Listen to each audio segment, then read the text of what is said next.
Грузоподъемность 3 тонны 600, масса. Açıp görüyorsunuz, buraya açıp görüyorsunuz. Эгерде чек арабыз тынч болсо, бекем болсо, күчтүү болсо, анда биздин элибиз, жалпы элибиз тынч уктайт. Эгерде чек арабызда күчүбүз жок болсо, сиздердин техникалык базаңар начар болсо, анда тынч уктаган мамлекет, стабилдүү мамлекет деп бизде айтканга болбойт негизи. Ар бир мамлекеттин стабилдүүлүгү, коопсуздугу чек арадан башталат. Мына сиздерден башталат. Былтыр эч нерсеңер жоктугуна карабай, бирок ушундай кагылышуу болгондо, ушу жалгыз ушу бир колуңардагы автомат менен болсо дагы, бул сиздердин духуңардын күчтүүлүгүнөн биз мамлекетибизди толук баягындай бүтүндүгүн сактап кала алдык да. Ошол мезгилден баштап мына биз көңүл буруп, ар бир техникаңарды, военный техникалардын баарын ревизиялап чыктык. Муну менен биз кандайдыр бир конфликтке даярдык эмес.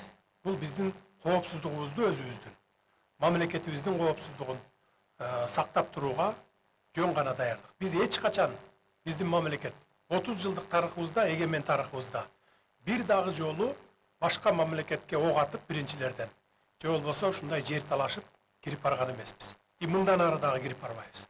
Эгерде бизге кирип келе турган болсо, мындан ары жообун катуу беребиз. Мына ошон үчүн бардык чек арачылар деле эмес, Коргоо министрлигин, улуттук коопсуздук кызматын жана ички иштер министрлигинин бардыгынын техникалык базалык жагын чыңдадык. Ошондуктан мына дагы бир жолу сиздерге терең ыраазычылык билдиребиз. 30 жыл ушунчалык кыйынчылыкта кызмат кылып келдиңиздер. Акыркы бир жылда дагы биз болгон күч аракетибизди жумшадык. Сиздерди улуттук коопсуздук мамлекеттик комитетинин курамына кошуп бергенден кийин эмгек акыңыздар көбөйүп, жакшы болуп калды. Муну дагы билебиз. Кудай буюрса, эмдиги жылы дагы көтөрүп бергенге аракет кылабыз. Кыскасы, жашоо тиргилигиңерге жете тургандай эмгек акы менен камсыз кылганга мамлекет толук мойнубузга алабыз.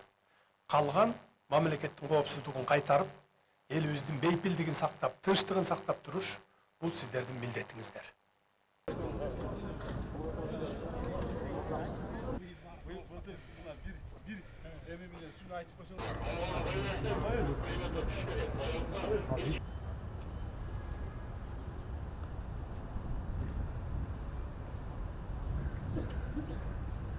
Можно для раненых перевозки раненых, а также...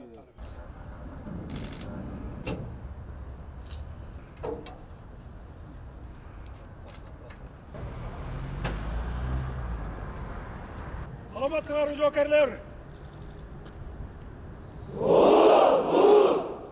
Уктоо маселеси мына сиздерден көз каранды.